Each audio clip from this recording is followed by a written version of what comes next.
പിതാവിന്റെയും പുത്രന്റെയും പരിശുദ്ധാത്മാവിന്റെയും നാമത്തിൽ ആമേൻ.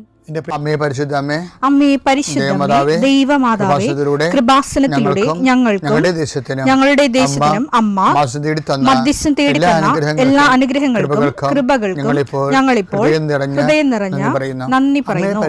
അമ്മേ പരിശുദ്ധമ്മേ, ദൈവമാതാവേ, 2004 ഡിസംബർ 7 ഉച്ചകഴിഞ്ഞ് 2:30 കൃപാസനത്തിൽ സംഭവിച്ച അമ്മയുടെ പ്രത്യക്ഷപ്പെടലിനെ കുറിച്ച് തിരുസഭയ്ക്ക് സമർപ്പിച്ചിരിക്കുന്ന പഠനരേഖകളുടെ സഭാത്മകമായ പഠനം ആരംഭിക്കുവാൻ ഞങ്ങൾ പ്രാർത്ഥിക്കുന്നു.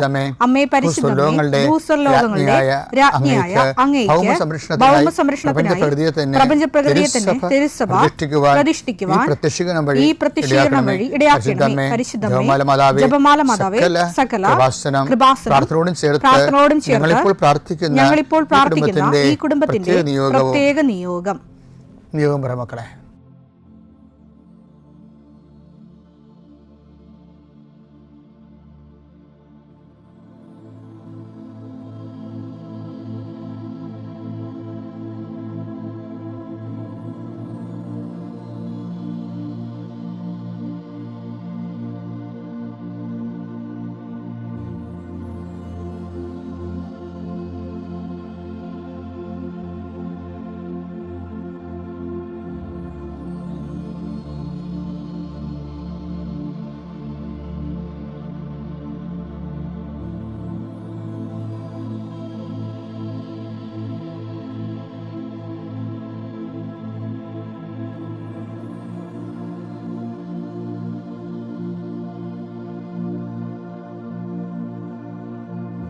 അമ്മയുടെ പ്രത്യക്ഷീകരണത്തിന്റെ ഈ അനുഗ്രഹവേളയിൽ ഞങ്ങൾക്ക് സാധിച്ചു തരുവാൻ കനിയണമേ. ആമേൻ. വിശ്വാസ പ്രമാണം. സർവശക്തനായ പിതാവും ആകാശത്തിന്റെയും ഭൂമിയുടെയും സൃഷ്ടാവുമായ ദൈവത്തിൽ ഞാൻ വിശ്വസിക്കുന്നു. അവിടുത്തെ ഏകപുത്രനും ഞങ്ങളുടെ കർത്താവുമായ ഈശോ മിശിഹായിലും ഞാൻ വിശ്വസിക്കുന്നു. ഈ പുത്രൻ പരിശുദ്ധാത്മാവിനാൽ ഗർഭസ്ഥനായി കന്യകാമറിയത്തിൽ നിന്ന് പിറന്ന് പൊന്തിയോസ് പീലാത്തോസിന്റെ കാലത്ത് പീഡകൾ സഹിച്ച് കുരിശിൽ തറയ്ക്കപ്പെട്ട് മരിച്ച് അടക്കപ്പെട്ട് പാതാളങ്ങളിൽ ഇറങ്ങി മരിച്ചവരുടെ ഇടയിൽ നിന്ന് 3-ാം നാൾ ഉയർത്ത് സ്വർഗത്തിലേക്ക് എഴുന്നള്ളി സർവശക്തിയുള്ള പിതാവായ ദൈവത്തിന്റെ വലതുഭാഗത്തിരിക്കുന്നു. അവിടെ നിന്ന് ജീവിക്കുന്നവരെയും മരിച്ചവരെയും വിധിക്കുവാൻ വരുമെന്നും ഞാൻ വിശ്വസിക്കുന്നു. പരിശുദ്ധാത്മാവിലും ഞാൻ വിശ്വസിക്കുന്നു. വിശുദ്ധ കത്തോലിക്കാ സഭയിലും പുണ്യവാന്മാരുടെ ഐക്യത്തിലും പാപങ്ങളുടെ മോചനത്തിലും ശരീരത്തിന്റെ ഉയർപ്പിലും നിത്യമായ ജീവിതത്തിലും ഞാൻ വിശ്വസിക്കുന്നു. ആമേൻ. സുഖസ്ഥനായ ഞങ്ങളുടെ പിതാവേ, അങ്ങയുടെ നാമം പൂജിതമാകണമേ. അങ്ങയുടെ രാജ്യം വരണമേ. അങ്ങയുടെ തിരുമനസ് സ്വർഗത്തിലെ പോലെ ഭൂമിയിലും ആകണമേ. അന്നു വേണ്ടുന്ന ആഹാരം ഇന്ന് ഞങ്ങൾക്ക് തരണമേ. ഞങ്ങളോട് തെറ്റ് ചെയ്യുന്നവരോട് ഞങ്ങൾ ക്ഷമിക്കുന്നത് പോലെ ഞങ്ങളുടെ തെറ്റുകൾ ഞങ്ങളോടും ക്ഷമിക്കണമേ. ഞങ്ങളെ പ്രലോഭനത്തിൽ ഉൾപ്പെടുത്തരുതേ, തിന്മയിൽ ഞങ്ങൾ രക്ഷിക്കണമേ. ആമേൻ. നന്മ നിറഞ്ഞ മറിയമേ, സ്വസ്തി. കർത്താവ് അങ്ങയുടെ കൂടെ സ്ത്രീകളിൽ അങ്ങ് അനുഗ്രഹിക്കപ്പെട്ടവളാകുന്നു. അങ്ങയുടെ ഉദരത്തിൻ ഫലമായി ഈശോ അനുഗ്രഹിക്കപ്പെട്ടവനാകുന്നു. പരിശുദ്ധ മറിയമേ, തമ്പുരാന്റെ അമ്മേ, പാപികളായ ഞങ്ങൾക്ക് വേണ്ടി ഇപ്പോഴും ഞങ്ങളുടെ മരണസമയത്തും തമ്പുരാനോട് അപേക്ഷിക്കണമേ. ആമേൻ. കർത്താവേ, നിന്റെ ഉന്നതമായ നാമത്തിന് സ്തോത്രം ചെയ്യുന്നു. കർത്താവേ, നിന്റെ വിശുദ്ധ പൗരോഹിത്യത്തെ മഹത്വപ്പെടുത്തണം. 40 വർഷം ഞാൻ അർപ്പിച്ച കുർബാനയുടെ യോഗ്യതയാൽ കൃപാസ്ഥാനത്താറെ ജീവനോടെ പ്രത്യക്ഷപ്പെട്ട പരിശുദ്ധ അമ്മയുടെ മാധ്യസ്ഥതയിലെ ഞാൻ അങ്ങയുടെ മക്കൾക്ക് വേണ്ടി പ്രാർത്ഥിക്കുന്നു. അമ്മേ, പണിക്ക് പോയിരിക്കുന്ന അപ്പൻ രാത്രി ഭക്ഷണത്തിലുള്ള വകയും കൊണ്ടുവരുമെന്ന് വിചാരിച്ചുകൊണ്ട് അമ്മയും മക്കളും കാത്തിരിക്കണ പോലെ ജീവിതത്തിൻ്റെ ഓരോ വിഷയങ്ങളിൽ ഘടകങ്ങളിലേക്ക് കടന്നു പോകാൻ വേണ്ടി ഈ പ്രാർത്ഥനയും കാത്തിരിക്കുന്ന അനേക ആയിരങ്ങളുണ്ട് ഈശോയെ, ലോകം മുഴുവനും. ആ മക്കളെല്ലാം ഞാൻ ഈ സമയത്ത് ഓർത്തുകൊണ്ട് അമ്മയുടെ മധ്യസ്ഥതയിൽ ഈശോയ്ക്ക് മക്കളെ നിങ്ങളെ ഏൽപ്പിക്കുന്നു. കർത്താവ്, ഇന്ന് ആശുപത്രിയിൽ പോകുന്നവരുണ്ട് ഈശോയെ, ഇന്ന് ഓപ്പറേഷന് ഡേറ്റ് ഇട്ടിട്ടുള്ളവരുണ്ട് ഈശോ, അവരെ ഞാൻ ഈശോയ്ക്ക് സമർപ്പിക്കുന്നു. കർത്താവ് അവരെ സന്ധിക്കുകയും സമാധാനിപ്പിക്കുകയും ചെയ്യട്ടെ. ഇന്ന് സ്കാനിങ്ങിന് പോകുന്നവരുണ്ട്, ഇന്ന് ടെസ്റ്റിന് രക്തവും മറ്റു കാര്യങ്ങളും ടെസ്റ്റിന് കൊടുത്ത് റിസൾട്ടിന് പോകുന്നവരുണ്ട്. കർത്താവ് അവർക്കെല്ലാം അനുകൂലമായ റിസൾട്ട് കിട്ടാൻ ഞാൻ മക്കളെ ഈശോ നാമത്തെ ആശീർവദിക്കുന്നു. ഇന്ന് പ്രസവം നിശ്ചയിച്ചിരിക്കുന്നവരുണ്ട്, അത് ഓപ്പറേഷൻ ആകല്ലേ എന്ന് പ്രാർത്ഥിക്കുന്നവരുണ്ട്. ചിലർ ഓപ്പറേഷൻ ആകണമേ എന്ന് പ്രാർത്ഥിക്കുന്നവരുണ്ട്. കർത്താവേ, എന്താർക്കും ഓരോരുത്തരും അനുയോജ്യമായതും അവർക്ക് സന്തോഷം തോന്നണമെന്നുമായ കാര്യങ്ങൾ ചെയ്യാൻ നീ അവരെ അനുഗ്രഹിക്കണമേ. എൻ്റെ കർത്താവിൻ്റെ ഉന്നതമായ നാമത്തിൽ, സഭയുടെ അധികാരത്തിൽ, കുരിശിൻ്റെ അടയാളത്തിൽ, ദൈവത്തിൻ്റെ ശക്തിയാൽ നിൻ്റെ എല്ലാ ജീവിത തടസ്സങ്ങളെയും നീ ആഴ്ച നേരിടാൻ പോകുന്ന മുഴുവൻ ദോഷങ്ങളെ ഈശോ നാമത്തിൽ ബന്ധിക്കും. പിതാപുത്രനും പരിശുദ്ധാത്മാശ്വര നീക്കുവാണ്. വിശ്വാസ വളർച്ചയുടെ സുവിശേഷ പരിസരങ്ങൾ ഈ കഴിഞ്ഞ 5 ദിവസങ്ങൾ നമ്മൾ കാണുകയായിരുന്നു. ഇന്ന് 6-ാം ദിവസമാണ്. ഇന്ന് നമ്മൾ ഇന്നലെ വായിച്ച ബാക്കി ഭാഗങ്ങൾ വായിക്കുകയാണ്. സുഹൃതത്തെ ജ്ഞാനം കൊണ്ടും. സുഹൃതത്തെ ജ്ഞാനം കൊണ്ടും, അതായത് വിശ്വാസത്തെ സുഹൃതം കൊണ്ടും, സുഹൃതത്തെ ജ്ഞാനം കൊണ്ടും, ജ്ഞാനത്തെ ആത്മസംയമനം കൊണ്ടും. ജ്ഞാനം വർദ്ധിക്കുമ്പോൾ ചിലപ്പോൾ ഒരു ആധ്യാത്മികമായ അഹങ്കാരം വരാൻ സാധ്യതയുണ്ട്. ജ്ഞാനം വർദ്ധിക്കുന്നത് എന്തെങ്കിലും കാര്യത്തെക്കുറിച്ച് ഇപ്പം നമ്മൾ അറിഞ്ഞാൽ, ഏതെങ്കിലും കാര്യത്തെക്കുറിച്ച് അറിഞ്ഞാൽ പെട്ടെന്ന് അറിവ് അഹങ്കാരമാണ് ജനിപ്പിക്കുന്നത്. ഒന്ന് കുറഞ്ഞ 8:1 അറിവ് അഹന്ത ജനിപ്പിക്കുന്നു. അറിവ് അഹന്ത ജനിപ്പിക്കുന്നു. സ്നേഹമോ ആത്മീയോത്കർഷം വരുത്തുന്നു. അപ്പൊ ഈ അറിവിന്റെ ഒരു കുഴപ്പമെന്ന് പറയുന്നത് ഇത് അഹന്ത ഉണ്ടാക്കും. എന്നുവെച്ചാൽ നമ്മൾ എന്തെങ്കിലും പഠിച്ചു കഴിഞ്ഞാൽ മറ്റുള്ളവർ പഠിച്ചിട്ടില്ലെന്ന് പറയും, അവർക്ക് അറിവില്ലെന്ന് പറയും, അഹന്ത ഉണ്ടാക്കും. പട്ടാളക്കാരില്ലേ, വെടിവെപ്പ് പഠിച്ചു കഴിഞ്ഞ് ഞാൻ ഉടനെ മറ്റുള്ളവരെ സിവിലിയൻ എന്നേ വിളിക്കത്തുള്ളൂ. സിവിലിയൻ. ഈ സിവിലിയൻ്റെ സംരക്ഷണത്തിന് വേണ്ടിയാണ് ഇവർ പട്ടാളത്തിൽ ചേർന്നിരിക്കണമെന്നാണ് പറയണത്. അപ്പം എന്തെങ്കിലും തരത്തിൽ പ്രൊഫഷണലായിട്ട് കഴിഞ്ഞാൽ ഉടനെ നമുക്ക് അഹന്ത ഉണ്ടാവും. എനിക്ക് തന്നെ സെമിനാരി പഠിക്കുന്ന കാലത്ത് കുറേ നുണകളൊക്കെ വലിയ ശാസ്ത്രീയ കണ്ടുപിടുത്തം പോലെയൊക്കെ ചിലവരൊക്കെ തട്ടിവിടാൻ ഞാൻ കേട്ടിട്ടുണ്ട്. ചെങ്കടല പിളർത്തി എന്ന് പറഞ്ഞാൽ അവർ ചെങ്കടല പിളർത്തിയൊന്നും അല്ലത്, അത് വേലിയിറക്ക സമയമായിരുന്നു. അപ്പോഴാണ് മോസസ് കൂട്ടരും ആ വേലിയിറക്ക സമയത്താണ് ചെങ്കടല കടന്നു പോയത്. ഇങ്ങനെ കുറേ കാര്യങ്ങൾ ഇവർ പറയും. കർത്താവ് 5000 തീറ്റി പറ്റിയെന്ന് പറഞ്ഞപ്പോൾ കർത്താവ് അപ്പം വർദ്ധിപ്പിച്ചില്ല, മറിച്ച് പെസഹക്കാലമായിരുന്നു. അതിൽ ജെറുസലേമിലേക്ക് പോയ ആൾക്കാരുടെ എല്ലാം അപ്പം ഉണ്ടായിരുന്നു, അവരോട് പങ്കുവെക്കാനാണ് ഈശോ പറഞ്ഞതെന്ന് വിമോചന ദൈവശാസ്ത്രജ്ഞന്മാർ പറയും. ഇങ്ങനെ പുതിയ പുതിയ നോളജുകൾ വരുമ്പോൾ ഇത് കേൾക്കണവർക്കില്ല, എന്നാലും പുതിയ കാര്യം കേട്ടവർ അഹന്ത ഉണ്ടാവുമായിരുന്നു. അപ്പോൾ എനിക്കുണ്ടായിരുന്ന ചെറിയ അഹന്തയൊക്കെ, പക്ഷെ ഞാനൊരു കണക്കിന് രക്ഷപ്പെട്ടത്. അതായത് കഴിഞ്ഞാൽ എനിക്ക് മനസ്സിലായി ഇത് സാത്താൻ സഭയിൽ പ്രവർത്തിച്ചിരിക്കുന്നതിൻ്റെ പിണിയാളുകളായിട്ട് ഇറക്കിയിരിക്കുന്ന ആൾക്കാരാണെന്ന് മനസ്സിലായി.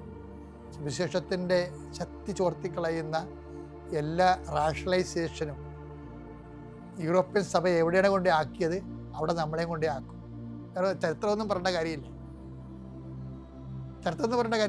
എല്ലാ കാര്യങ്ങളിലും ഈ റാഷണലൈസേഷൻ സഭയിൽ വന്നതിന് ശേഷം ദൈവിക പദ്ധതികളുടെ കഴുത്തിനാണ് അത് കത്തിവെച്ചത്. അറിഞ്ഞില്ല. കർത്താവിൻ്റെ അത്ഭുതങ്ങളെ നമ്മളിന്ന് എല്ലാ ദിവസവും കാണുന്ന ഒരു സ്ഥലമാണ് കൃപാസനം. പക്ഷെ അത് എന്തുകൊണ്ടാണ് അത്ഭുതങ്ങളായിട്ട് ജനങ്ങൾ ഇന്നും ആശ്വാസം പ്രാപിക്കുന്നത്? ഞാനെന്നൊരു വിശ്വാസി അവിടെ ഈ അത്ഭുതങ്ങളെ അംഗീകരിക്കുന്നത് കൊണ്ടാണ്.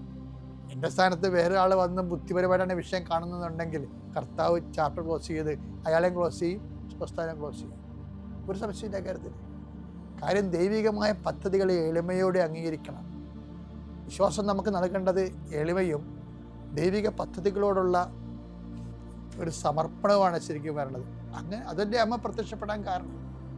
അല്ലെങ്കിൽ എന്തുകൊണ്ട് അമ്മ പ്രത്യക്ഷപ്പെടും? ഞാൻ ഇങ്ങനെയുള്ള കാര്യങ്ങളെ, ദൈവികമായ ഇടപാടുകളെയും ഇടപെടലുകളെയും അതേ ഒരു ഭവ്യതയോടെ കൃത്യതയോടെ ഏറ്റെടുക്കും. അതിന് ഞാനൊരിക്കലും യുക്തി കൊണ്ടുവന്ന് അതിൻ്റെ അകത്ത് കയറ്റി ദൈവത്തിന് യുക്തിയുടെ ഉപകരണമാക്കത്തില്ല ഒരിക്കലും. നമ്മളെപ്പോഴും ശ്രദ്ധിക്കണം ആ വിഷയത്തിൽ. കർത്താവ് ഇന്നും വിടുതൽ നൽകുന്നതിന് അത്ഭുതം പ്രവർത്തിക്കണം. അല്ലാതെ ഒരു കാലത്ത് കർത്താവ് അത്ഭുതം ചെയ്തിരുന്നു, ഇന്ന് ചെയ്തില്ലെന്ന് പറയണത് എന്തൊരു നോൺസെൻസാണ്. ഒരു കാലത്ത് അത്ഭുതം ചെയ്തിരുന്ന കർത്താവ് ഇന്ന് ചെയ്യുന്നില്ലെന്ന് പറയുന്ന കുറേ ആൾക്കാർ ഞാൻ കണ്ടിട്ടുണ്ട്. അത് ഇന്ന് ചെയ്യാഞ്ഞിട്ടല്ല, ഇന്ന് ചെയ്തിട്ട് കാര്യമില്ലാത്ത അണ്ണന്മാരുടെ എണ്ണം കൂടി. അവിടെയാണ് വിഷയം വേണ്ടത്. അതായത് സിമ്പിളായിട്ട് വിശ്വസിച്ച് ആത്മാർത്ഥമായിട്ട് ദൈവിക വഴികളെ കണ്ടുപിടിച്ച് മനസ്സിലാക്കാനുള്ള കഴിവ് പോയി. ആര് കളഞ്ഞെന്ന് ചോദിച്ചു കഴിഞ്ഞാൽ ഇതുപോലെയുള്ള ശാസ്ത്രീയം ആവശ്യമില്ലാത്ത സ്ഥലത്ത് ശാസ്ത്രം കുത്തിക്കയറ്റി സഭാപരമായ കാര്യങ്ങൾ ശാസ്ത്രീയമായി പഠിപ്പിക്കാൻ വേണ്ടി ഉള്ള ശ്രമങ്ങൾ നടത്തി വന്നപ്പോൾ എന്നാ പറ്റി? ആ കപ്പലിനുള്ള കാറ്റും കൊണ്ട് ദൈവത്തിൻ്റെ വഴിക്ക് പോയി. അതല്ലേ സംഭവിക്കുന്നത്. അപ്പം വിശ്വാസത്തെ എപ്പോഴും നമ്മൾ ശ്രദ്ധിക്കേണ്ടത്, അറിവ് അഹന്ത ജനിപ്പിക്കും. അപ്പം നിനക്കൊരു അഹന്തയുണ്ടെങ്കിൽ നീ അവിശ്വാസിയാണെന്ന് ഓർക്കണം. തിരുക്കുമാരനും കോടാനുകൂടി നന്ദി എന്നെയും എൻ്റെ കുടുംബത്തെയും പ്രത്യക്ഷീകരണത്തിന് സാക്ഷിയാക്കിയതിന്. എൻ്റെ പേര് അജ്ന, എൻ്റെ ഹസ്ബൻഡ് പ്രകാശ്. ഞാൻ വരുന്നത് തിരുവനന്തപുരം ജില്ലയിലെ വർക്കലയിൽ നിന്നുമാണ്. ഉടമ്പടി ആദ്യമായി എടുക്കുന്നത് 2023 എൻ്റെ ഹസ്ബൻഡാണ് എടുക്കുന്നത്. ആദ്യമായി എനിക്ക് പറയാനുള്ളത് ഒരു രോഗസൗഖ്യമാണ്. അത് ഞാൻ നിയോഗത്തിൽ വെച്ചതല്ല. എൻ്റെ ഹസ്ബൻഡ് 2023 ഇവിടെ വന്ന് ഉടമ്പടി എടുത്ത് ഞങ്ങൾ ഉടമ്പടിയിലിരിക്കവേ ഒരു ദിവസം എൻ്റെ ചേട്ടൻ്റെ ഭാര്യയുടെ ഒരു റിലേറ്റീവ്, അതായത് ഈ ചേട്ടൻ, പേര് ഷാജി, ആ ചേട്ടൻ RCCയിലാണ്. ആ ചേട്ടന് ബ്ലഡ് വേണ്ടി വരും. അതൊന്ന് കളക്ട് ചെയ്യാൻ വേണ്ടിയിട്ടായിരുന്നു വിളിച്ചത്. അപ്പോൾ ഞാൻ പറഞ്ഞു, ഞങ്ങൾ ഉടമ്പടിയിലാണ്, ഇങ്ങനെ അവിടെ ഒത്തിരി അത്ഭുതങ്ങളൊക്കെ നടക്കുന്നതാണ്. ഞങ്ങൾ ഉടമ്പടിയിലിരിക്കുന്നത് കൊണ്ട് ഞങ്ങളിൽ ഉടമ്പടി വസ്തുവായ ഉപ്പും തൈലവും ഉണ്ട്, ഞങ്ങൾ അത് കൊണ്ടുവന്ന് തരാം. അത് സർജറിക്ക് മുന്നേ ആ ചേട്ടന് അവിടെ പുരട്ടി പ്രാർത്ഥിക്കാൻ പറഞ്ഞു. അതായത് ചേട്ടന് പുനലൂർ ഹോസ്പിറ്റൽ, അവർ അഞ്ചലാണ് താമസിക്കുന്നത്. പുനലൂർ ഹോസ്പിറ്റലിൽ ചെല്ലുമ്പോൾ നാക്കിൽ ചെറിയ തടുപ്പുണ്ടായിരുന്നു. ആ തടുപ്പ് ബയോപ്സിക്ക് വിട്ടപ്പോൾ അത് നാക്കിൽ ക്യാൻസറാണെന്ന് പറയുകയും അത് തിരുവനന്തപുരം RCCയിലേക്ക് റെഫർ ചെയ്യുകയും ചെയ്ത് അവിടെ വെച്ച് ഡോക്ടർമാർ പറഞ്ഞത് താടിയെല്ലും എടുക്കണം, നാക്കും എടുത്ത് മാറ്റണമെന്നാണ് പറഞ്ഞത്. അതിൻ്റെ ഫലമായിട്ടാണ് ഈ സർജറിക്ക് ബ്ലഡ് വേണ്ടിയിട്ട് ഞങ്ങളെ വിളിക്കുന്നത്. ഞങ്ങൾ ചേട്ടൻ്റെ സർജറിയുടെ അന്ന് രാവിലെ വീട്ടിൽ നിന്ന് ഉടമ്പടി വസ്തുവായ ഉപ്പ് കൊണ്ടുചെന്ന് ഈ ചേട്ടൻ്റെ വൈഫിൻ്റെ കയ്യിൽ കൊടുത്തിട്ട്, ചേച്ചി നന്നായി പ്രാർത്ഥിക്കണം, ഞങ്ങളും നന്നായി പ്രാർത്ഥിച്ചിട്ടുണ്ട്, ചേച്ചി ഈ ഉപ്പ് സർജറിക്ക് മുന്നേ ചേട്ടൻ്റെ നാക്കിൽ പുരട്ടി പ്രാർത്ഥിക്കണമെന്ന് പറഞ്ഞു. ചേച്ചി തിയേറ്ററിൽ കയറുന്നതിന് മുന്നേ തന്നെ ചേട്ടൻ്റെ നാവിൽ പുരട്ടി പ്രാർത്ഥിച്ചു. ആ സർജറി ഡോക്ടേഴ്സ് സർജറി റൂമിൽ കയറ്റിയതിന് ശേഷം പറഞ്ഞു, ഇപ്പോൾ നമുക്ക് ആ തടുപ്പ് മാത്രം കുറച്ച് എടുത്ത് ബയോപ്സിക്ക് വിട്ടതിന് ശേഷം മാത്രം താടിയെല്ലും നാക്കും എടുക്കാം എന്ന് ആദ്യമേ പറഞ്ഞത്. താടിയെല്ലും ഈ നാക്കും എടുക്കണമെന്നാണ്. പക്ഷേ ആ തിയേറ്ററിൽ കയറിയതിന് ശേഷം ഡോക്ടേഴ്സ് പറയുകയാണ്, ഒരിക്കൽ കൂടി നമുക്ക് ബയോപ്സിക്ക് അയക്കാം, അത് കഴിഞ്ഞ് മതി താടിയെല്ലും ഈ നാവും എടുക്കുന്നതെന്ന്. അതിൻ്റെ ഫലമായിട്ട് ആ മുകളിൽ നിന്ന് ദശ മൊത്തവും സർജറി ചെയ്ത് മാറ്റി അത് ബയോപ്സിക്ക് വിട്ട് ഒരു 15 ദിവസം കഴിഞ്ഞ് റിസൾട്ട് വന്നപ്പോൾ അതിൽ ക്യാൻസർ ഇല്ല, താടിയെല്ലും എടുത്തില്ല, നാക്കും എടുത്തില്ല. ചേട്ടാ ഇപ്പോൾ നല്ല പൂർണ്ണ സൗഖ്യത്തോടെ ഇരിക്കുന്നു. അതാണ് നമ്മുടെ വസ്തുത്തെ സാക്ഷ്യം. അത് ഞാൻ നിയോഗത്തിൽ വെച്ചതല്ല, ഞങ്ങൾ ഉടമ്പടിയിൽ ഇരിക്കവേ നേർച്ച വസ്തു കൊടുത്തതാണ്. പിന്നെ ആ ഉടമ്പടി പൂർത്തിയായി പുതുക്കാനായിട്ട് ഞങ്ങൾ വന്നു. പുതുക്കാന്നതിന് തൊട്ട് മുന്നേ എൻ്റെ ഹസ്ബൻഡിന് വയറിന് ഭയങ്കര അസ്വസ്ഥത. അത് ഞങ്ങൾ പല ഹോസ്പിറ്റലിലും കാണിച്ച്, പിന്നെ മെഡിക്കൽ കോളേജിൽ ഗ്യാസ്ട്രോനെ കാണിച്ചപ്പോൾ ഡോക്ടർ പറഞ്ഞ് കൊളനോസ്കോപ്പി ചെയ്യണമെന്ന്. കൊളനോസ്കോപ്പിക്ക് പോകുന്നതിന് തൊട്ട് മുന്നായി ഉടമ്പടി വസ്തുവായ ഉപ്പും തൈലവും പുരട്ടി പ്രാർത്ഥിച്ച് കൊളനോസ്കോപ്പിക്ക് കയറി. ബയോപ്സിക്ക് 4 ബോട്ടിൽ അവിടെ നിന്ന് തന്നായിരുന്നു. അത് അവിടെ ബയോപ്സിക്ക് കൊടുക്കുന്നതിന് തൊട്ട് മുന്നേ തന്നെ ഞാൻ ഉപ്പ് വിതറി പ്രാർത്ഥിച്ചു. അപ്പോഴെനിക്ക് ഉറപ്പുണ്ടായിരുന്നു എൻ്റെ ഹസ്ബൻഡിന് യാതൊന്നും വരില്ല, ഞങ്ങൾ ഉടമ്പടിയിലാണ്, അതുകൊണ്ട് ഞങ്ങൾക്കൊന്നും വരത്തില്ല, അത് നെഗറ്റീവ് ആയിരിക്കുമെന്ന് എൻ്റെ വിശ്വാസം എന്നെ രക്ഷിച്ചു. റിസൾട്ട് വന്നപ്പോൾ നെഗറ്റീവ് തന്നെയായിരുന്നു. അതിനുശേഷം ഡോക്ടർ പറഞ്ഞ് ആ വയറുവേദന ചിലപ്പോൾ ഫാറ്റി ലിവർ ഉള്ളത് കൊണ്ടായിരിക്കാം, ഫാറ്റി ലിവറിന് സ്കാൻ ചെയ്ത് നോക്കണമെന്ന് പറഞ്ഞു. അൾട്രാസൗണ്ട് ചെയ്തപ്പോൾ ലിവറിൽ ചെറിയ സിസ്റ്റ് ഉണ്ടെന്ന് പറഞ്ഞു. അതുകൊണ്ട് ഫൈബ്രോ സ്കാൻ ചെയ്യണമെന്ന് പറഞ്ഞു. അതും ഞങ്ങൾ ഇവിടെ നിയോഗം വെച്ച് പ്രാർത്ഥിച്ച് തൈലം തേച്ച് കുരിശ് വരച്ച് പ്രാർത്ഥിച്ച് ഫൈബ്രോ സ്കാനിന് പോയി. അതിലും പ്രശ്നമൊന്നുമില്ല, മരുന്നിൽ അത് തീർന്നു. അത് കഴിഞ്ഞ് എൻ്റെ വായിൽ ഒരു ചുവന്ന പാട് വരികയും അത് കൂടുതൽ കളർ ചേഞ്ച് ഇങ്ങനെ വന്നുകൊണ്ടിരിക്കുകയും ചെയ്തു. അത് ഞാൻ ഡോക്ടറെ കാണിച്ചപ്പോൾ ഡോക്ടർ 3 മാസം വരെ വെയിറ്റ് ചെയ്യും, അതിന് ശേഷം നമുക്ക് ബയോപ്സി എന്തെങ്കിലും ചെയ്യാമെന്ന് പറഞ്ഞു. ഞാൻ അന്ന് ഇവിടെ 2-3 ദിവസം കഴിഞ്ഞപ്പോൾ ഇവിടെ വരികയും ഇവിടുത്തെ മിനോറ വിളക്കുന്ന് തൈലം തൊട്ട് കുരിശ് വരച്ച് പ്രാർത്ഥിച്ച് എന്നും ഉപ്പും ഈ തൈലവും തേക്കുമായിരുന്നു. പ്രാർത്ഥിച്ചതിൻ്റെ ഫലമായി 3 മാസത്തിന് മുന്നേ തന്നെ അത് മാഞ്ഞു പോവുകയും ചെയ്ത്. പിന്നെ വേറൊരു സാക്ഷ്യം എന്ന് പറയാൻ, ഈ ഈ വർഷം ജനുവരി 18-ാം തീയതി, അതായത് ഒരുപാട് 14 വർഷം കൊണ്ട് ഞങ്ങളുടെ പുരയിടത്തിൻ്റെ ഒരു കേസ് കോടതിയിൽ നടന്നുകൊണ്ടിരിക്കുകയായിരുന്നു. അതായത് ഞങ്ങൾക്ക് 10 സെൻറ്റും തൊട്ടടുത്ത വീട്ടുകാർക്ക് 9 സെൻറ്റും ആയിരുന്നു. ഈ 9 സെൻറ്റുള്ള അവർ പറയുന്നു അവർക്ക് 10 സെൻറ്റ് വേണമെന്ന്. അതിങ്ങനെ അമ്മയും അവരൊക്കെ ആയിട്ട് തർക്കങ്ങളൊക്കെ നടന്ന് ഇങ്ങനെ കോടതിയിൽ പോയിക്കൊണ്ടിരിക്കുകയായിരുന്നു. അങ്ങനെ ഇരിക്കുമ്പോഴാണ് ലാസ്റ്റ് ഇപ്പോൾ കോടതി വിധി വന്നത്. ഞങ്ങൾക്ക് 10 സെൻറ്റ് വിധി വന്നു. പക്ഷേ അത് ഇവർക്ക് അഡ്ജസ്റ്റ് ചെയ്ത് അളക്കുമ്പോൾ ഞങ്ങൾക്ക് 10 സെൻറ്റ് അളക്കുന്നത് തൊട്ടപ്പുറത്തെ പുരയിടത്തിലേക്ക് മാറിപ്പോകും. അങ്ങനെ പോയാൽ ആ തൊട്ടപ്പുറത്തെ പുരയിടക്കാരുടെ വീടിൻ്റെ ചുവര് വരെ ഇടിക്കേണ്ടി വരും. അത് അവർ സമ്മതിക്കുകയില്ല. ഈ അഡ്ജസ്റ്റ് ചെയ്ത് അളന്ന് അവർക്ക് കൊടുത്താൽ ഈ കേസ് തീരുകയും പിന്നെ ഞങ്ങൾ മറ്റുള്ള ആ പുരയിടക്കാരുമായിട്ട് വീണ്ടും കേസ് പറഞ്ഞുകൊണ്ടേയിരിക്കണം. ഞങ്ങൾ ഈ ചേട്ടൻ്റെ രോഗസൗഖ്യത്തിന് ശേഷം എൻ്റെ വീട്ടിലെ എല്ലാവരും ഉടമ്പടിയിലാണ്. എൻ്റെ റിലേറ്റീവ് കുറേ പേര് ഉടമ്പടിയിലാണ്, അമ്മയിൽ വിശ്വസിച്ച് പോകുന്നു. അതുകൊണ്ട് ഞങ്ങൾക്ക് വിശ്വാസം ഉണ്ടായിരുന്നു. ഞങ്ങളെല്ലാ പേരും കൂടി ഒരുമിച്ചിരുന്ന് പ്രാർത്ഥിച്ചു. സത്യം മാത്രമേ വിജയിക്കാവൂ. അമ്മയോട് ശക്തമായി ഞങ്ങൾ പ്രാർത്ഥിച്ചതിൻ്റെ ഫലമായി കോടതിയിൽ നിന്നും 2 പ്രാവശ്യം പോലീസും അവിടുത്തെ ഉദ്യോഗസ്ഥരും വന്ന് അളന്ന സമയത്തും അത് നടക്കാതെ പോയി. 3ാമത് വന്നപ്പോൾ അവർ കൂടുതൽ പോലീസിനെ ആവശ്യപ്പെടുകയും അന്ന് ജനുവരി 18-ാം തീയതി അളവ് നടത്തും, അവർ മതിൽ കെട്ടി തിരിക്കുമെന്നും പറഞ്ഞ്.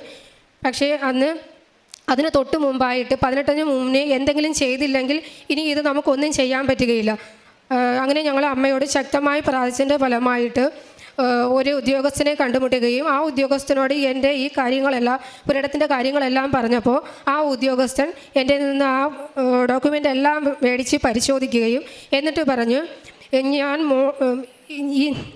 ഞാൻ പറയുന്നത് പോലെ മോള് ആ കോടതിയിൽ നിന്ന് വരുന്ന ഉദ്യോഗസ്ഥരോട് സംസാരിക്കണം, പിന്നെ നിങ്ങളും ഒരു സർവേരെ കൂടി കൊണ്ടുവരണം എന്ന് പറഞ്ഞ് എല്ലാ കാര്യങ്ങളും എൻ്റെ അടുത്ത് പറഞ്ഞ് എല്ലാം വിശദീകരിച്ച് എല്ലാം എന്നെ പഠിപ്പിച്ചു വിട്ടു.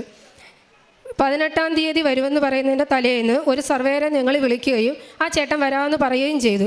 പക്ഷേ രാവിലെ വിളിക്കുമ്പോൾ ആ ചേട്ടൻ വരാൻ പറ്റില്ല, വൈഫിന് എന്തോ സുഖമില്ലാതെ ഇവിടെ ആലപ്പുഴ വന്നു എന്ന് പറഞ്ഞു. അപ്പോൾ ആലപ്പുഴയിൽ നിന്ന് തിരുവനന്തപുരം വരെ ഒരു ഉച്ചയ്ക്ക് മുന്നേ എത്തുന്നത് പ്രയാസമാണ്, മോള് വേറെ ആരെങ്കിലും വിളിയെന്ന് പറഞ്ഞു. പക്ഷേ ഞങ്ങൾക്ക് നല്ല ഉറപ്പുണ്ടായിരുന്നു, ഞങ്ങൾ ഉടമ്പടിയിലുള്ളത് കൊണ്ട് മാതാവ് സത്യത്തിൻ്റെ ദൈവമായതുകൊണ്ടും മാതാവ് നമ്മളെ കൈവിടില്ല എന്ന് ഞങ്ങൾക്കറിയാം. ഞങ്ങൾ ശക്തമായി ഉപ്പിട്ട് പ്രാർത്ഥിച്ചു. ആ ചേട്ടൻ്റെ കൂടെയാണ് ഈ ഉദ്യോഗസ്ഥൻ പറഞ്ഞ കാര്യങ്ങളെല്ലാം ഞാൻ പറഞ്ഞ് എല്ലാം ആ ചേട്ടന് മാത്രമേ അറിയാവൂ. ആ മറ്റുള്ള ഉദ്യോഗസ്ഥർ കോടതിയിൽ നിന്ന് വരുന്നവർക്ക് പറഞ്ഞു കൊടുക്കാൻ. അത് ആ ചേട്ടന് എൻ്റെ കൂടെ ഉണ്ടെങ്കിൽ മാത്രമേ എനിക്കത് വിശദീകരിച്ച് കൊടുക്കാനും പറ്റൂ. ഞാൻ ആകെ വിഷമിച്ച് മാതാവിനോട് ഞങ്ങൾ എല്ലാ പേരും കൂടി ശക്തമായി പ്രാർത്ഥിച്ചു. അപ്പോഴാണ് ഞങ്ങൾ പ്രാർത്ഥിച്ചത്, മാതാവ് സമയച്ചുരുക്കത്തിൻ്റെ മാതാവാണ്. ആലപ്പുഴയല്ല, ഇനി ഏത് ലോകത്താണെങ്കിൽ പോലും ഈ സമയത്ത് മാതാവ് ഇവിടെ കൊണ്ടെത്തിക്കുമെന്ന് ഞങ്ങൾക്കറിയാം. ഉറപ്പായ വിശ്വാസം ഉണ്ടായിരുന്നു. ആ വിശ്വാസം കൈവിടാതെ ഞങ്ങൾ പ്രാർത്ഥിച്ചു. കോടതിയിൽ നിന്നും 10:30 ആയപ്പോൾ അവർ ഇറങ്ങി. അവർ പോലീസ് സ്റ്റേഷനിൽ ചെന്ന് പോലീസിനെയും കൂട്ടി വരാൻ വേണ്ടിയിട്ട് അവിടെ ചെന്ന് കുറേ നേരം വെയിറ്റ് ചെയ്തു. ഞങ്ങൾ പ്രാർത്ഥിച്ചുകൊണ്ടേയിരുന്നു, ആ ചേട്ടൻ ഇവിടെ എത്തുന്നത് വരെ അവരിവിടെ എത്തരുത്. അങ്ങനെ ഞങ്ങളെല്ലാവരും കൂടി പ്രാർത്ഥിച്ചുകൊണ്ടിരുന്നു. അതുപോലെ തന്നെ സമയത്തിൻ്റെ മാതാവ് ആ ചേട്ടൻ ആലപ്പുഴയിൽ നിന്നും ഞങ്ങളുടെ തിരുവനന്തപുരം വരെ എത്തുന്നത് വരെ ആ പോലീസുകാർക്ക് തിരക്കും അതൊക്കെ ആയതുകൊണ്ട് വന്നില്ല. അവർ 1:30 കഴിഞ്ഞപ്പോഴേക്കും അവിടെ നിന്ന് ഇറങ്ങി ഞങ്ങളുടെ പുരയിടം അളക്കാനായിട്ട് എത്തിയ സമയത്ത് ഈ ചേട്ടൻ ആലപ്പുഴയിൽ നിന്നും തിരുവനന്തപുരത്തേക്ക്, അത് ഞങ്ങൾക്കറിയില്ല, ആദ്യം ഒരു അരമണിക്കൂർ, അതായത് ഇവിടെ നിന്ന് കൊട്ടാരക്കര വരെ എത്തിയെന്നറിഞ്ഞു. അരമണിക്കൂറിനുള്ളിൽ അവിടെ എത്താൻ എന്തായാലും സാധിക്കൂല. സമയചുരുക്കത്തിൻ്റെ മാതാവ് അവർ അളവ് തുടങ്ങുന്നതിൻ്റെ സമയത്ത് തന്നെയാണ്. ഒരിക്കലും അരമണിക്കൂർ കൊണ്ട് കൊട്ടാരക്കരയിൽ നിന്ന് വർക്കല വരെ എത്താൻ സാധ്യതയില്ല. ആ ചേട്ടൻ എങ്ങനെയെന്നറിയില്ല അവിടെ എത്തുകയും ഞാൻ പറഞ്ഞതുപോലെ ആ ഉദ്യോഗസ്ഥർ, പക്ഷേ 2 പ്രാവശ്യം അളവിന് വന്ന ആ കോടതിയിൽ നിന്ന് വന്ന ഉദ്യോഗസ്ഥനല്ല അന്ന് വന്നത്, സർവേയർ അത് തന്നെയായിരുന്നു. സർവേയരും ഈ വക്കീലും എല്ലാവരും കൂടി അവർക്ക്, അതായത് നമ്മളെ എതിർഭാഗത്തിനായിരുന്നു അനുകൂലമായിട്ട് പറഞ്ഞുകൊണ്ടിരുന്നത്. അവർ തന്നെയാണ്. കോടതി ഞങ്ങൾക്ക് 10 സെൻറ്റ് തന്നിട്ടും പക്ഷേ ഈ വക്കീലും ഈ സർവേയരും, അതായത് കോടതിയിൽ നിന്ന് വരുന്ന സർവേയരും ഇവർക്ക് അനുകൂലമായിട്ട് തന്നെയാണ് ചെയ്യുന്നത്. ഞങ്ങൾ പ്രാർത്ഥിച്ചതൊന്നുമില്ല. ഞങ്ങൾക്ക് പ്രാർത്ഥിച്ചത് സത്യം മാത്രം ജയിക്കണം. ആരായിരുന്നാലും സത്യം മാത്രമേ ജയിക്കാവൂ. അമ്മ സത്യത്തിൻ്റെ കൂടെ നിൽക്കാവൂ. പക്ഷേ അമ്മ സത്യത്തിൻ്റെ കൂടെ തന്നെ നിന്നു. ഞാൻ പറയുന്നതും ആ സർവേയർ പറയുന്നതും, അതായത് ഞാൻ വിളിച്ചുകൊണ്ട് വന്ന സർവേയർ പറയുന്നതും ആ കോടതിയിൽ നിന്ന് വന്ന ഉദ്യോഗസ്ഥനെല്ലാം മനസ്സിലായി. അവർ കള്ളം പറഞ്ഞതാണെന്നും അവർ ഇതിൽ നിന്നും കുറച്ച് അഡ്ജസ്റ്റ് ചെയ്തെങ്കിൽ മാത്രമേ അവർക്ക് 10 സെൻറ്റ് തികയ്ക്കാൻ പറ്റൂ. അതുകൊണ്ടാണ് ഇവർക്ക് അപ്പുറത്തെ പുരയിടത്തോട്ടിലോട്ട് കയറി അളക്കുന്നതെന്നും അവർക്ക് മനസ്സിലായി. അതുകൊണ്ട് ആ ഉദ്യോഗസ്ഥൻ പറഞ്ഞ് അതങ്ങനെ പറ്റൂല, ഞാൻ പറയുന്നത് പോലെ അളന്നാൽ മതി. ഇപ്പുറത്തെ പുരയിടത്തിൽ ആദ്യം ഫസ്റ്റ് അളക്കുക, എന്നിട്ട് ഞങ്ങൾക്ക് അളന്നു തരിക, അത് കഴിഞ്ഞ് മറ്റുള്ള അവർക്ക് അളന്നു കൊടുക്കുക. പക്ഷേ അത് അവർ സമ്മതിക്കുന്നില്ല. പിന്നെ ലാസ്റ്റ് ആ ഉദ്യോഗസ്ഥൻ പറഞ്ഞു അങ്ങനെ പറ്റൂല, ഞാൻ പറയുന്നത് പോലെ ചെയ്താൽ മതിയെന്ന്. പിന്നെ ആ കോടതിയിൽ നിന്ന് വന്ന ആ സർവേർക്ക് ഉദ്യോഗസ്ഥൻ പറയുന്നത് കേൾക്കേണ്ടി വന്നു. ഞങ്ങൾക്ക് 10 സെൻറ്റ് മറ്റുള്ള പുരയിടത്തിൽ കയറാതെ ഞങ്ങൾക്ക് ശരിയായി കൃത്യമായി അളന്ന് തന്നു. അത് കോടതിയിൽ ഇനി അത് റീ ഓപ്പൺ ചെയ്യാൻ പറ്റാത്ത രീതിയിൽ ആ ഫയൽ ക്ലോസ് ചെയ്യുകയും ചെയ്തു. ഇനി അവർ അടുത്ത കേസിന് പോയാലും ഒരു കോടതിയിലും അത് റീ ഓപ്പൺ ചെയ്യാൻ പറ്റത്തില്ല. അത് ക്ലോസ് ചെയ്ത് കഴിഞ്ഞ് അത് ഒരു കോടതിയിൽ പോയാലും ഇനി അത് അവർക്ക് ചെയ്യാൻ പറ്റത്തില്ല. ഇങ്ങനെയെല്ലാം ഒരുപാട് അനുഗ്രഹങ്ങൾ തന്ന് പിന്നെ എനിക്ക് അതായത് ഈ കോടതിയിലെ കാര്യങ്ങളൊന്നും ഞങ്ങൾക്ക് അറിയാത്തത് കൊണ്ടാണ് നമ്മൾ ഇത്രയും നാളും ഈ സർവേയറും വക്കീലും ഒക്കെ പറ്റിച്ചുകൊണ്ടിരുന്നത്. പക്ഷേ ആ സമയ ചുരുക്കത്തിനുള്ളിൽ ഒരു ഉദ്യോഗസ്ഥനെ കണ്ടുമുട്ടുകയും എൻ്റെ കാര്യങ്ങൾ കേൾക്കുകയും എനിക്ക് എല്ലാം പറഞ്ഞു തരികയും ചെയ്തപ്പോൾ ഞാൻ പ്രാർത്ഥിച്ചതിൻ്റെ ഫലമാണ്. അതായത് ഞാനും എൻ്റെ കുടുംബവും ശക്തമായി പ്രാർത്ഥിച്ചതിൻ്റെ ഫലമായിട്ടാണ് ഞങ്ങൾക്ക് ആ ഒരു ഉദ്യോഗസ്ഥനെ ഞാൻ പണ്ട് കണ്ടിട്ട് പോലുമില്ല. അത് അമ്മ ഞങ്ങൾക്ക് വേണ്ടി പറഞ്ഞു വിട്ടതാണെന്ന് നമുക്ക് ഉറച്ച വിശ്വാസമുണ്ട്. അല്ലെങ്കിൽ ഒരു ഉദ്യോഗസ്ഥനെ അതൊന്നും പറഞ്ഞ് എന്നെ പഠിപ്പിച്ച്, അതും അയാൾ എന്നെ കണ്ടിട്ട് കൂടിയില്ല, ഇങ്ങനെ പഠിപ്പിച്ച് എന്നെ ഇങ്ങനെ വിടേണ്ട ആവശ്യമൊന്നുമില്ല. പിന്നെ അതുമല്ല, ഞാൻ ഉപ്പ് കഴിച്ചതിന് ശേഷം പറഞ്ഞു, മാതാവേ ഞാൻ സംസാരിക്കുമ്പോൾ എല്ലാം കൃത്യമായി ആ ഉദ്യോഗസ്ഥൻ എന്നെ പഠിപ്പിച്ച് വിട്ടതുപോലെ എല്ലാം കറക്റ്റായിട്ട് പറയാനുള്ള അനുഗ്രഹം നീ തരണേ. ഞാനല്ല സംസാരിക്കുന്നത്, മാതാവായിരിക്കണം അവിടെ സംസാരിക്കേണ്ടത്. അതുപോലെ മാതാവ് തന്നെയാണ് സംസാരിച്ചതും അത് ആ കോടതിയിൽ നിന്ന് വന്ന ഉദ്യോഗസ്ഥന് മനസ്സിലാവുകയും അതെല്ലാം ക്ലിയർ ചെയ്ത് തരികയും ചെയ്തു. ഇവിടെ എല്ലാം മാതാവിൻ്റെ സാന്നിധ്യം ഞങ്ങൾ അനുഭവിച്ചു. അതുപോലെ ഞാനൊരു ദിവസം എല്ലാവരും പറയും മഴവില്ല് കണ്ടു, മുല്ലപ്പൂവിൻ്റെ വാസന ഉണ്ടായി എന്നൊക്കെ. അങ്ങനെ ഞാനും ഒരു ദിവസം എൻ്റെ വീട്ടിലിരുന്ന് ജനലിനരികിലിരുന്ന് ആകാശത്ത് നോക്കി കൊന്ത ചൊല്ലിക്കൊണ്ടിരുന്ന് കരഞ്ഞു പ്രാർത്ഥിച്ചപ്പോൾ എനിക്ക് ആദ്യം ഒരു പച്ചയും ചുവപ്പും നിറം ബ്ലിങ്ക് ചെയ്ത് വന്നിട്ട് വലിയൊരു മഴവില്ലായിട്ട് വന്നു. അതൊരു 20 മിനിറ്റോളം ഉണ്ടായിരുന്നു. അതെനിക്ക് ഭയങ്കര സന്തോഷമായിരുന്നു. ഞാൻ എൻ്റെ ഹസ്ബൻഡിനെയും കാണിച്ചു. പിന്നെ അതിനുശേഷം നിങ്ങൾക്ക് എല്ലാവർക്കും ഇങ്ങനെ കാണാൻ പറ്റി, സാന്നിധ്യം മനസ്സിലാക്കാൻ പറ്റി, എനിക്ക് മാത്രം പറ്റുന്നില്ല എന്ന് എൻ്റെ ഹസ്ബൻഡിന് ഒരു പരാതി ഉണ്ടായിരുന്നു. അപ്പോൾ ഞാൻ പറഞ്ഞു, മാതാവിനോട് ശക്തമായി പ്രാർത്ഥിച്ച് നോക്ക്, അപ്പോൾ എല്ലാം ശരിയാവും. അപ്പോൾ എൻ്റെ ഹസ്ബൻഡ് ഒരു ദിവസം പറഞ്ഞു, എല്ലാവർക്കും കാണിച്ചു മാതാവേ, എനിക്കും ഒന്ന് മാതാവിൻ്റെ സാന്നിധ്യം കാണണമെന്ന്. എൻ്റെ ഹസ്ബൻഡ് മൊബൈൽ ഫോണിൽ ഒരിക്കലും മാതാവിൻ്റെ ഈശോയുടെ ഫോട്ടോയൊന്നും സ്റ്റാറ്റസ് ഇട്ടിട്ടേ ഇല്ല. പുള്ളി സ്വന്തം ഫോട്ടോ മാത്രമാണ് മാറി മാറി ഇടുന്നത്. അങ്ങനെ ഒരു ദിവസം ഈ കൃപാസനത്തിലെ കാര്യം അവരുടെ കോളേജിലെ സ്റ്റാഫിനോട് സംസാരിച്ചുകൊണ്ടിരിക്കുമ്പോൾ പെട്ടെന്ന് ഈ സ്റ്റാറ്റസ് നോക്കിയപ്പോൾ മാതാവിൻ്റെ ഒരു സ്റ്റാറ്റസ്. അപ്പോൾ പറഞ്ഞ് എന്നെ അപ്പോഴത്തന്നെ വിളിച്ചിട്ട് പറഞ്ഞു, നീ എൻ്റെ സ്റ്റാറ്റസ് ഒന്ന് നോക്കുമെന്ന്. ഞാൻ പറഞ്ഞു, മാതാവിൻ്റെത് അല്ല, സോറി, നിങ്ങളുടെ ഫോട്ടോ. അയ്യോ അല്ല, എനിക്ക് കാണുന്നത് മാതാവിൻ്റെതാണ്. കുറച്ച് കഴിഞ്ഞ് വീണ്ടും എന്നെ വിളിച്ചിട്ട് പറഞ്ഞു, ഇപ്പം നീ നോക്ക്. ഞാൻ പറഞ്ഞു, ഇല്ല, നിങ്ങളുടെ ഫോട്ടോ തന്നെയാണെന്ന്. അപ്പോൾ അവർ വീണ്ടും ഓപ്പൺ ചെയ്ത് നോക്കിയപ്പം വീണ്ടും അവരുടെ ഫോട്ടോ.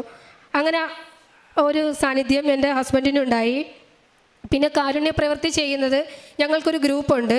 ആ ഗ്രൂപ്പിൽ എല്ലാവരും പൈസ ഇട്ട് പാവപ്പെട്ട രോഗികളായ ആൾക്കാർക്ക് ഞങ്ങൾ സഹായിക്കാറുണ്ട്. പൊതിച്ചോറ് കെട്ടി ഞങ്ങൾ ഹോസ്പിറ്റലും വഴിയോരങ്ങളിലൊക്കെ കൊടുക്കാറുണ്ട്. പിന്നെ ഇവിടെ നിന്ന് കിട്ടുന്ന പത്രം എല്ലാ ഹോസ്പിറ്റൽ, വീടുകൾ, അങ്ങനെ എല്ലാ സ്ഥലത്തും കൊണ്ടുവന്ന് ഞങ്ങൾ കൊടുക്കുന്നുണ്ട്.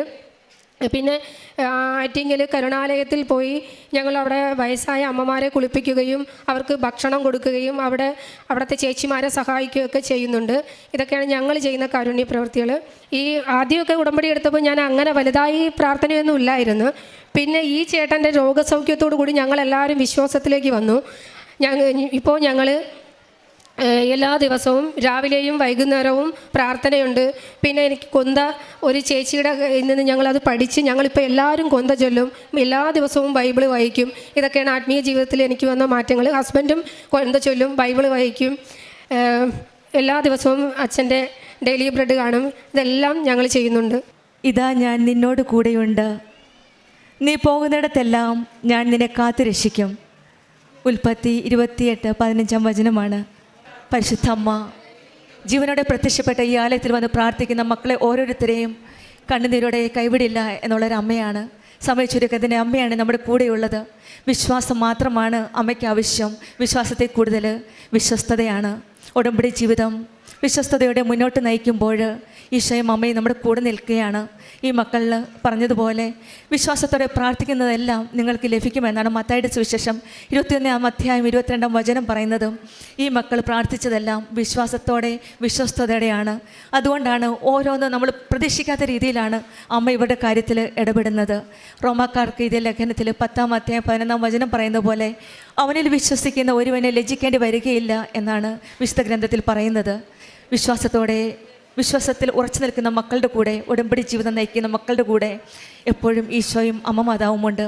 നമുക്കൊരിക്കലും ലജ്ജിക്കേണ്ടി വരികയില്ല. നമ്മുടെ അമ്മ നമ്മെ സംരക്ഷിക്കും, നമ്മെ കാത്തു പരിപാലിക്കും.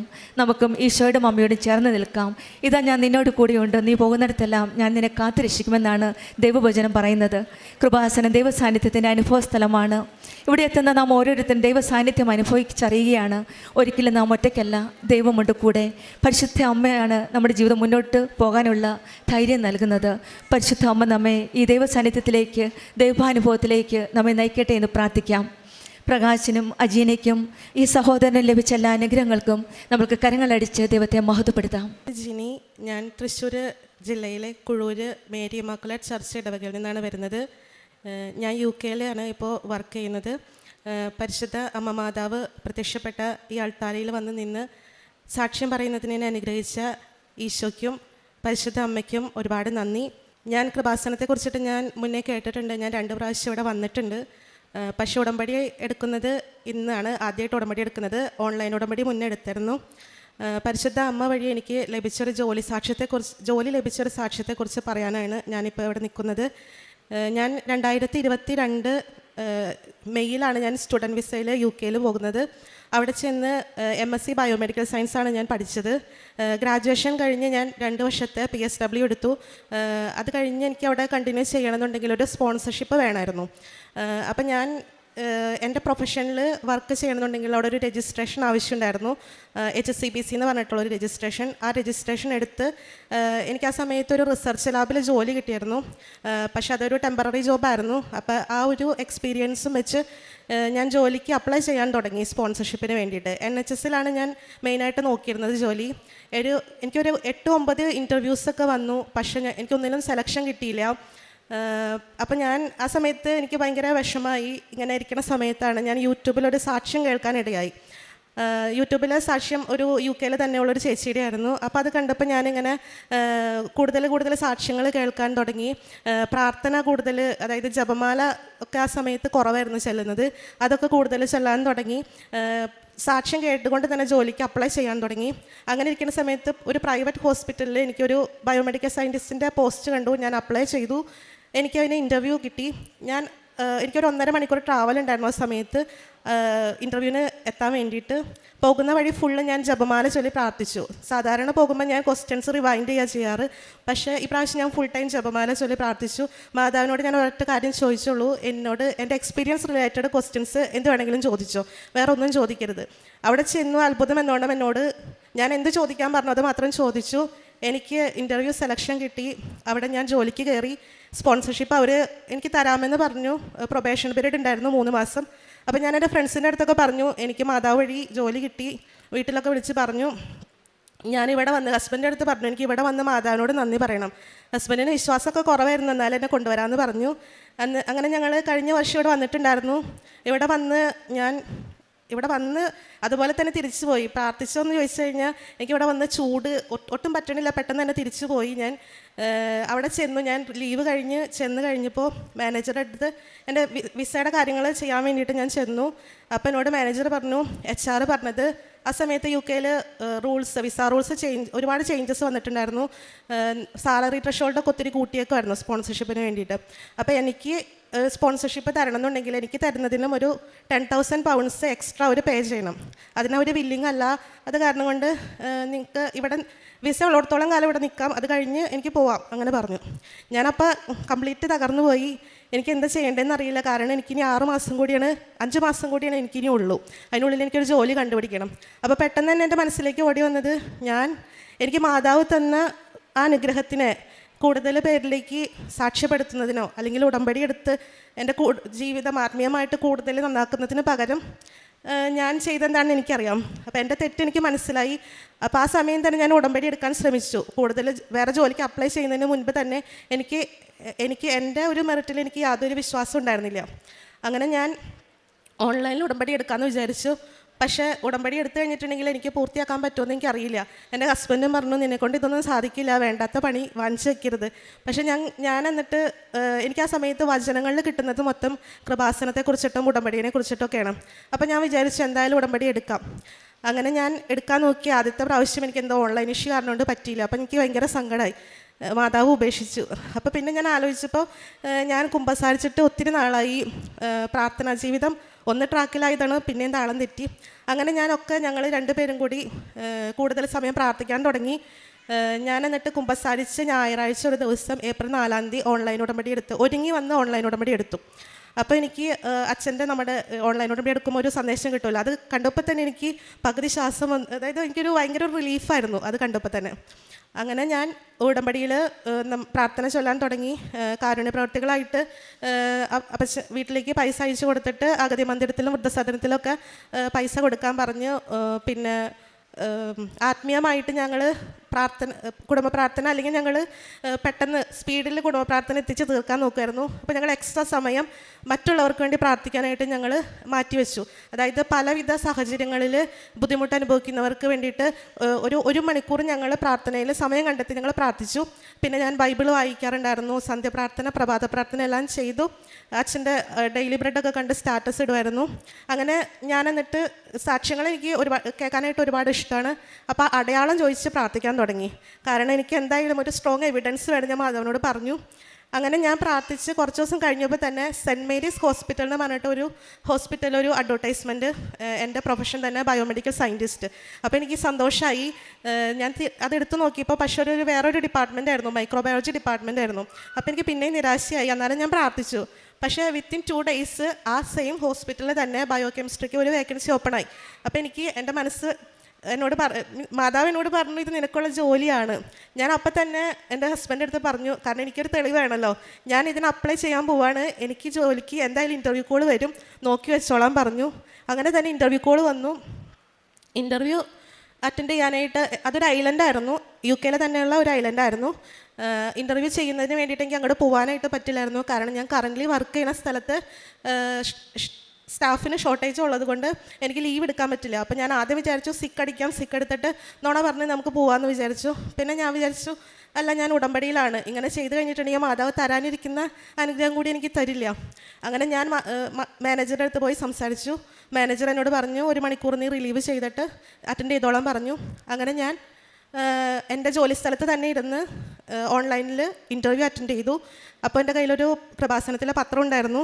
ഞാൻ ആ പത്രം എൻ്റെ സൈഡിൽ നിവർത്തി വെച്ച് മാതാവിനെ പിടിച്ച് ഇരുന്നത്, ഉപ്പെടുത്ത് അവിടെ വിതറി പ്രാർത്ഥിച്ചു. ഇൻ്റർവ്യൂ അറ്റൻഡ് ചെയ്തു.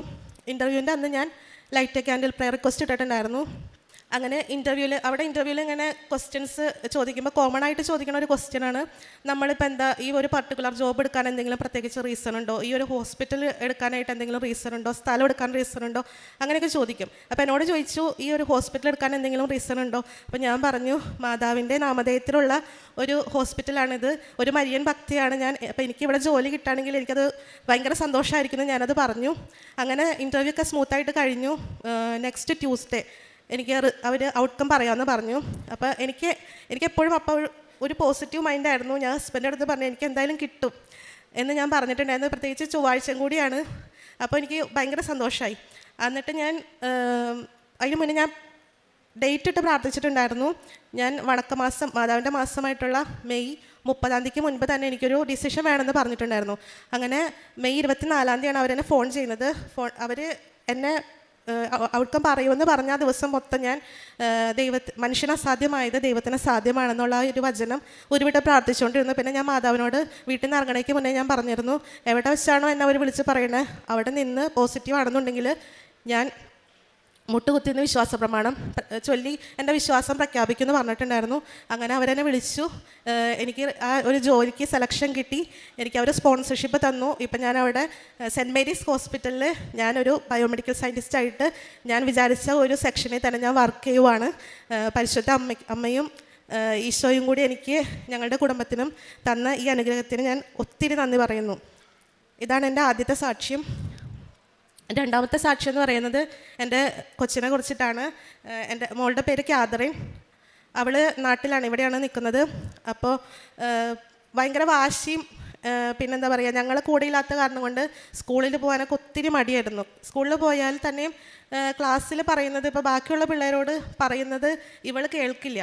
ടീച്ചറൊക്കെ പറഞ്ഞു അടുത്ത പ്രാവശ്യം എന്തായാലും ഇവൾ എൽ കെ ജി ആയിരുന്നു, എൽ കെ ജി തന്നെ ഇരുത്തിയാൽ മതി, കാരണം അക്ഷരങ്ങളൊന്നും അറിയാൻ പാടില്ല. പിന്നെ ഒരുപാട് ദിവസം സിക്കായിട്ട് ഹോസ്പിറ്റലിലായിരുന്നു. അത് കാരണം കൊണ്ട് അവൾക്കൊന്നും അറിയത്തില്ല. ബാക്കിയുള്ള പിള്ളേരെ പോലെ അല്ല അവൾ ബിഹേവ് ചെയ്യുന്നത്. അപ്പം ഞങ്ങൾക്കത് ഭയങ്കര ഒരു സങ്കടമായിരുന്നു. ഞാൻ ഉടമ്പടിയിൽ അത് വെച്ചിട്ടുണ്ടായിരുന്നു. അത് കഴിഞ്ഞ് ഈ വർഷം ഞങ്ങൾ സ്കൂൾ അവളുടെ മാറ്റി. ഞാൻ ഉടമ്പടിയിൽ വെച്ച് അവൾക്ക് വേണ്ടിയിട്ട് എപ്പോഴും പ്രാർത്ഥിക്കാറുണ്ടായിരുന്നു. ഞങ്ങൾ കുടുംബ പ്രാർത്ഥനയിൽ അവൾക്കും അവളുടെ പ്രായത്തിലുള്ള എല്ലാ കുഞ്ഞു മക്കൾക്കും വേണ്ടിയിട്ടാണ് പ്രാർത്ഥിച്ചുകൊണ്ടിരുന്നത്. അതിൻ്റെ ഒരു റിസൾട്ട് എന്നോണം ഇപ്പോൾ അവൾക്ക് സ്കൂളില്ലാത്ത ദിവസം സ്കൂളിൽ പോകണമെന്ന് പറഞ്ഞിട്ടാണ് അറിയുന്നത്. പിന്നെ അതുപോലെ തന്നെ എല്ലാ സബ്ജക്റ്റിനും ഫുൾ മാർക്ക്, അതുപോലെ തന്നെ ഒരു സ്കോളർഷിപ്പ്, ടാലൻറ്റ് ഒരു സ്കോളർഷിപ്പിൽ ഡിസ്ട്രിക്ട് ലെവലിൽ A+ ഗ്രേഡ് കിട്ടി. പിന്നെ കളർ കോമ്പറ്റീഷൻ ദീപികയുടെ സ്കൂൾ വിന്നറായിരുന്നു. അങ്ങനെ ഒത്തിരി അനുഗ്രഹങ്ങൾ ഞങ്ങൾക്ക് നൽകി അനുഗ്രഹിച്ചു. പരിശുദ്ധ അമ്മമാതാവും ഈശോയും കൂടി ഞങ്ങളുടെ കുടുംബത്തിന് തന്ന എല്ലാ അനുഗ്രഹങ്ങൾക്കും ഞങ്ങൾ 1000 നന്ദി പറഞ്ഞ് ഞങ്ങളുടെ സാക്ഷിയോടെ സമർപ്പിക്കുന്നു. പ്രേക്ഷിത പ്രവർത്തനമായിട്ട് ഞാൻ ചെയ്തുകൊണ്ടിരുന്നത് അവർ ഡെയിലി ബ്രെഡ് അച്ഛൻ്റെ എല്ലാ ദിവസവും കണ്ട് സ്റ്റാറ്റസ് ഇടാറുണ്ടായിരുന്നു. പിന്നെ ഞാൻ അത് ഷെയർ ചെയ്യാറുണ്ടായിരുന്നു. ഉടമ്പടി ധ്യാനം എനിക്ക് എല്ലാ ട്യൂസ്ഡേ തന്നെ കാണാൻ പറ്റിയില്ലെങ്കിലും സമയമെടുത്ത് കണ്ടിട്ട് അത് ഞാൻ ഷെയർ ചെയ്ത് കൊടുക്കാറുണ്ടായിരുന്നു. പിന്നെ എനിക്ക് ഓൺലൈനിൽ ഞാൻ ഒരു ഒക്ടോബറിൽ മാത്രമാണ് എനിക്ക് ഡൗൺലോഡ് ചെയ്യാൻ പറ്റിയിട്ടുണ്ടായിരുന്നുള്ളൂ. അത് ഞാൻ ഇംഗ്ലീഷിൽ ഡൗൺലോഡ് ചെയ്തിട്ട് എൻ്റെ അവിടുത്തെ കൊളീഗ്സിനോട് അയച്ചു കൊടുത്ത് അവരോട് ഞാൻ ഇവിടുത്തെ കൃപാസനത്തെ കുറിച്ചിട്ടൊക്കെ പറഞ്ഞു കൊടുത്തിട്ടുണ്ടായിരുന്നു. ഈശോയ്ക്കും അമ്മയ്ക്കും 1000 നന്ദി പറയുന്നു ഞങ്ങൾക്ക് നൽകിയ അനുഗ്രഹത്തിന്. ജെറമിയ പ്രവാചകൻ്റെ പുസ്തകത്തിൽ നിന്ന് 29-ാം അധ്യായം 14-ാം തിരുവചനം. നിങ്ങൾ എന്നെ അന്വേഷിക്കും, പൂർണ്ണ ഹൃദയത്തോടെ അന്വേഷിക്കുമ്പോൾ എന്നെ കണ്ടെത്തും. നിങ്ങളെന്നെ കണ്ടെത്താൻ ഞാൻ ഇടയാക്കുമെന്ന് കർത്താവ് അരുളി ചെയ്യുന്നു. ഞാൻ നിങ്ങളുടെ ഐശ്വര്യം പുനഃസ്ഥാപിക്കും. ദൈവമായ കർത്താവിൻ്റെ ഒരു വലിയ വാഗ്ദാനമാണ്. നാം ഉടമ്പടിയെടുക്കുമ്പോൾ നമ്മുടെ ജീവിതത്തിലൂടെ നിവൃത്തിയാകുന്ന ഒരു പുണ്യ കാര്യമാണ് ദൈവം നമുക്ക് വേണ്ടി ചെയ്യുന്നത്. ജിനി പോൾ എന്ന ഈ സഹോദരി മെഡിക്കൽ സയൻറ്റിസ്റ്റ് ആവാൻ കടന്നു പോകേണ്ടി വന്ന പല കടമ്പകളെയും അവിടെ പരിശുദ്ധ അമ്മ മാധ്യസ്ഥം വഹിച്ചുകൊണ്ട് മകളെ സഹായിച്ച ഈശോയിൽ നിന്ന് വളരെയധികം അനുഗ്രഹങ്ങൾ പ്രാപിച്ചു കൊടുത്ത ഒരു വലിയ സാക്ഷ്യമാണിത്. ഈ മകൾക്ക് ഇവിടെ വന്ന് ഉടമ്പടി എടുക്കാൻ തോന്നിയിട്ടും ചെയ്യാതെ തിരിച്ചുപോയി.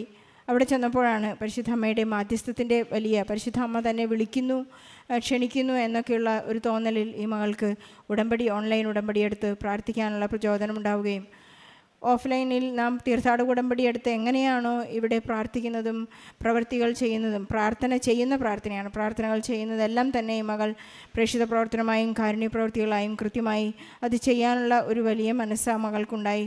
അത് കൃത്യമായി ചെയ്യുകയായിരുന്നു. പരിശുദ്ധ അമ്മ കൂടെ നടന്ന് സഞ്ചരിച്ച സഞ്ചാരി മാതാവിൻ്റെ ഒരു സാക്ഷ്യമാണിത്.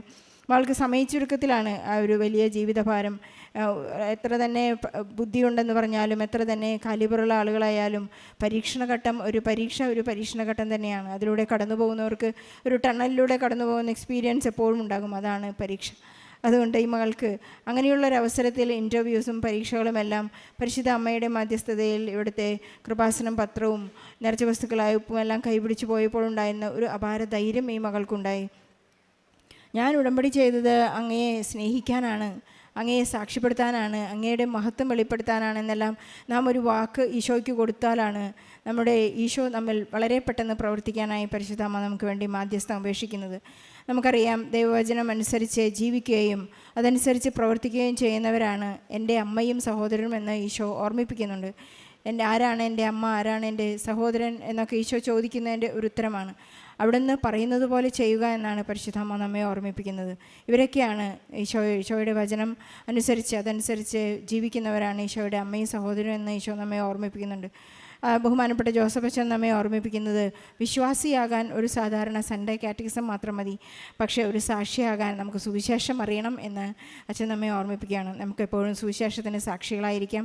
ക്രിസ്തു എന്നിൽ രൂപപ്പെടുകയും ക്രിസ്തു കൈമാറ്റം നടത്തുകയും ചെയ്യാനുള്ള ഒരു വലിയ ഉടമ്പടി ജീവിതം